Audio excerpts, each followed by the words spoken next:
What's going on, everybody? This be your boy DJ Anonymous with Sports Biz Music, the podcast, episode 20. And not only I got a special guest, I got a legend, a legendary DJ from Miami, Florida, DJ EFN. What's going on? What up, man? How you doing, man? Usually, I tell people, to introduce themselves and things like that. Right. I know a lot of people know you, but it's still some, like especially the younger generation that don't really know about you. But you can give you like a brief introduction. Yeah, I mean, so my name is DJ EFN. I have a company called Crazy Hood Productions. Mm-hmm. We based out of Miami. Started in Miami, 1993. Mm-hmm. I've done a lot of things, within the industry from. Obviously being a DJ, doing mixtapes. I was known as like the mixtape dude out of Miami. That was like my thing. Mm-hmm. And then, I had a clothing store called Crazy Good. I have a marketing company called CHP Marketing and Promotion. Mm-hmm. We did marketing for like almost every label at one point. Mm-hmm. Rockefeller, Def Jam, Universal, you name it. Yeah, even movies and even like other kinds of brands. Mm-hmm. I've done management. I manage this group Mayday that's out of Miami that's signed to Tech 9 right now. Currently we have a song with Kendrick Lamar. That's what's up. We got a gold record off of that, a gold plaque. So check out for Mayday. I've managed artists, Garcia, Heckler, artists under my brand. Work closely with Nori. Mm-hmm. Fast forward, got the podcast Drink Champs. I'm the co-creator and co-host of the show. Not just the guy on the side. I'm actually the creator of the show. You know what I'm saying? Yeah. So like I said before the podcast, like I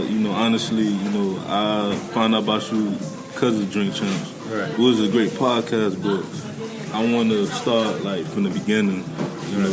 So what is all started like with the music? Like when it all started?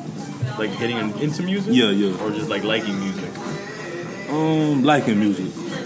I mean, young age, man. Mm-hmm. I mean, growing up around just music in general. Cuban kid. Grew up with a Cuban family. Mm-hmm. Born in LA, and there's music all around. Spanish music, salsa, merengue, whatever. Mm-hmm. When I lived in LA, my older cousins, they used to always be playing like disco music, or whatever 80s pop music, that time period.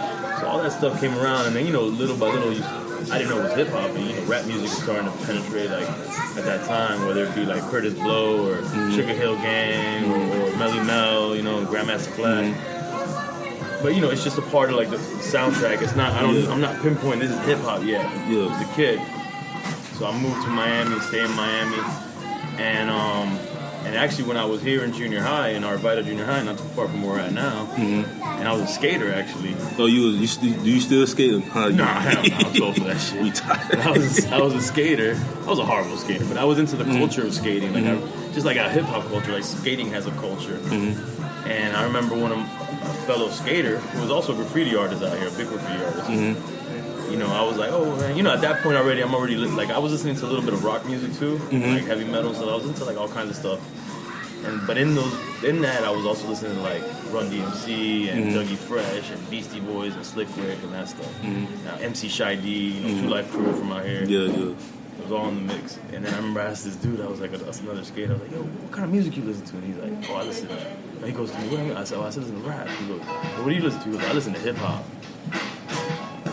I've never heard that term. So what, like before we go forward, like I never understood the difference between rap and hip hop. Like what's the true difference? Well, the real difference, I don't think he was thinking in the difference, but the real difference is rap is the music of a culture, and the culture is hip hop. So like I guess it's easy to say, like if you didn't feel like if you didn't really live or breathe or feel like you were part of the culture of hip hop, you just be like, yeah, listen to rap. Like if you're just some kid that has Justin Bieber and this rap, Gucci Man, you listen to rap. Yeah. But if you're someone that kind of feels like you live and breathe, the culture, however you want to look at it, then it's hip hop. Hip hop is the culture, rap is the music of the culture.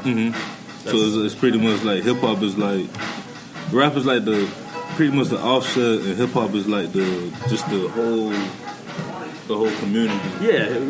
I mean, if you go back, some people used to call rap as like, it was like a bad thing. Because they used to say, oh, that's rap. Like rappers would say it's like hip hop. Like, oh, you just do rap. Like rap being like pop music of hip hop. Like you just like MC Hammer, he's be like, oh, that's rap. Like the dudes in New York, but that's rap. But in reality, in its basic form, rap is the music of hip hop. Whether you like it or not is a whole different story. You don't have to, like, even Vanilla Ice, believe it or not, it's hip hop. It might not be good. Yeah. You know, but he's a part of it. And I didn't even know he's from Miami Lakes.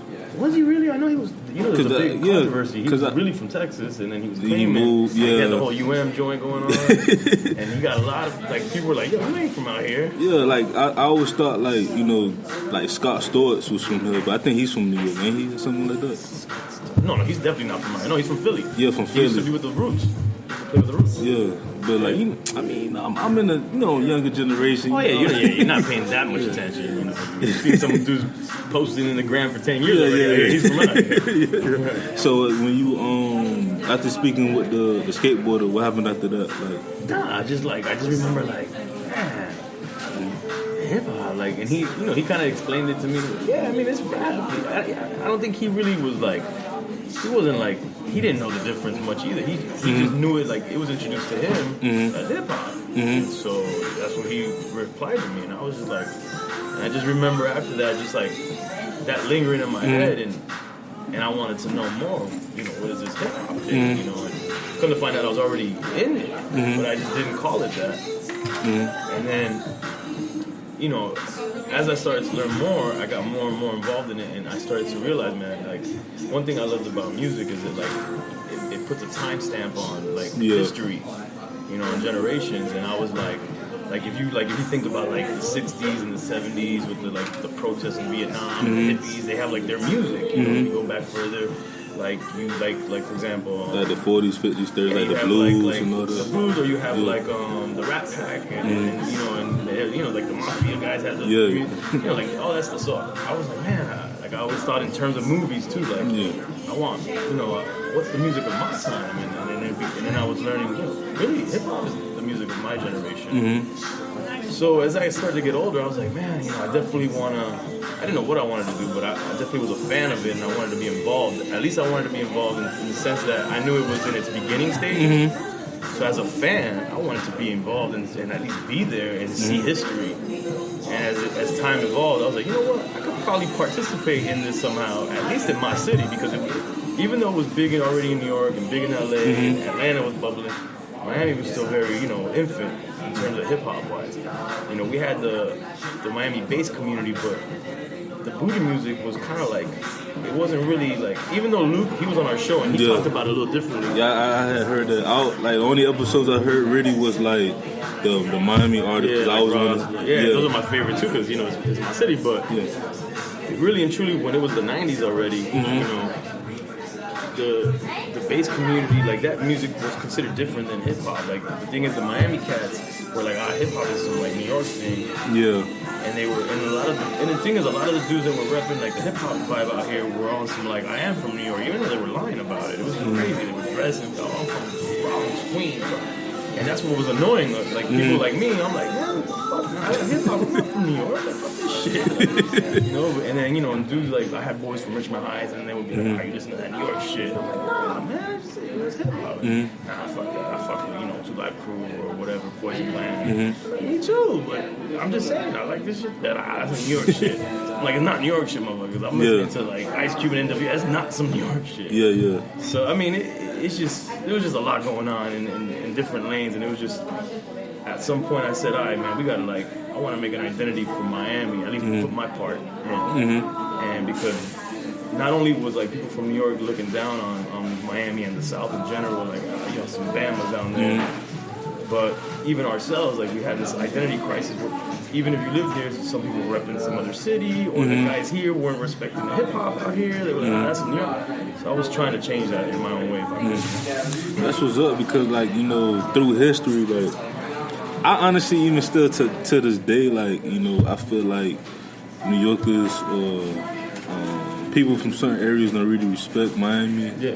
Like I heard in your interview, you were saying that even we like the stepchilds of the South.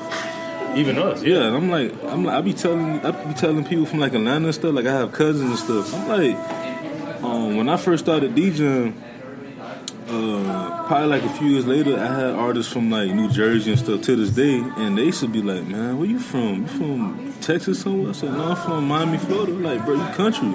Because we have a different lingo. Yeah. You know, we to them, we still, you know, country, but like when we go, like my family's from Lubbock, Florida, from my dad's side. Yeah. When I go up there, they'll say you either sound city or you sound like Caribbean because I have Bahamian descent. Like I have Bahamian blood, you know, in my bloodline, so they could hear that. To me, I'm like, I don't know how you hear it, but like people always surprised off what people hear. People always say that we have an accent, and then as I got older, I kind of realized that we kind of do. Yeah, we do. Miami has a certain accent. Like I probably have more of the Latin accent. Mm-hmm. I remember one time, I don't think I have an accent, so I remember I was on a conference call, some lady in Texas. And it was a conference call with a bunch of people from all over the country. Yeah. And I started talking, and she was like, sir, I don't speak Spanish. I said, I ain't fucking speak Spanish. She's like, sir, I don't speak Spanish. I'm like, yo, what's wrong with this lady? She's tripping. But, yeah, we have a certain accent. Some of us have the Latin side of the accent, but Miami has its own accent. Yeah, I had to look it up. Like, one of the, on Google, there was like, Miami has this New York, East Coast accent, but mixed with like Southern or something. Like I had to, like, really? They put it like that? Yeah, like it was like I don't see how you hear. But I could tell like when someone's from Miami, like even from the South. Like I know when someone's from Miami and someone's not from Miami. Yeah. You know, like that's what I liked about that movie Moonlight. Like I was like, they got Moonlight, the accent on point. They got the accents. They do because it's just how we talk. Like I always tell people, if you really want to hear, like for me personally, I would say if you want to hear how Miami accents really is, either go in the inner city or go down south. Yeah. You know, because, you know, Kansas City, Opelika, we have the accent, but it's more like, I don't know, I can't explain it. Like, I feel like each part of Miami. Yeah, I think it's each different part has its own accent. I could tell if you was from, like, if someone was from Hialeah, like, I was watching Love and Hip Hop, and I think this artist named Vega. Okay. And she said she was from Hialeah. And you know, I heard her accent like, yeah, she's from H-Town. I call it H-Town. Okay. Because I knew a lot of people from Hialeah, and they'll say it, you know what I'm saying? Because Hialeah is very big. She's a Spanish chick? Yeah, her name Vega. She's an artist from. I don't watch Love and Hip Hop. Only reason why I started watching it because of Miami. Like, cause it was, you know. So when did you start, like, DJing?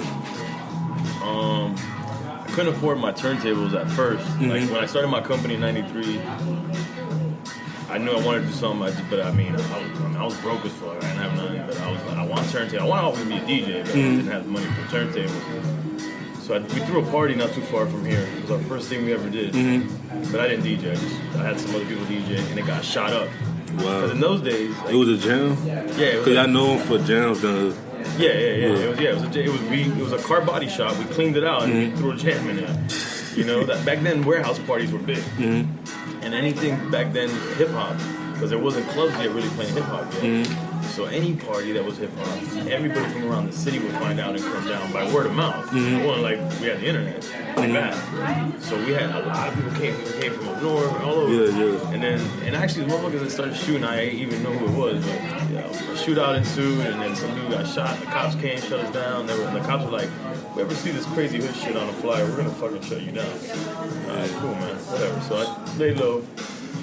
And I scraped some bread together, and I got my first turntables. Mm-hmm. I got some cheap ass turntables. It was in the back of the Source magazine. Mm-hmm. They had like a starter kit. Mm-hmm. And I bought that. started DJing in the crib, practicing, doing little mixtapes. Mm-hmm. So I'd say like around late 94, no, like mid 94, I started to do like DJ, and then end of 94, I was like, alright, I'm really like I was confident enough to come out and start DJing parties and clubs and put out my mixtapes. So what was like your first major gig as a DJ? Well, I mean, the mixtapes was the first thing that I did, and I feel like that was pretty major, putting them out. But my first, we threw a party at they actually tore this building down, but right by the courthouse, you know, by the highway, by the bridge, when it goes over there, there used to be this hotel called a Travel Lodge. That was on the right-hand side if you're coming from this side. Mm-hmm. And they had a little lounge. And somehow, I don't know how I got hooked up, but they let us use the lounge to throw a party. Yeah, you talking about, is it like in the by the airport? Yeah, you know where the courthouse is in the jail? Yeah. County jail. Yeah. Okay, so this is, you know the bridge like that? Yeah. So the county is right here. So on the other side of the bridge, there used to be a hotel travel lodge.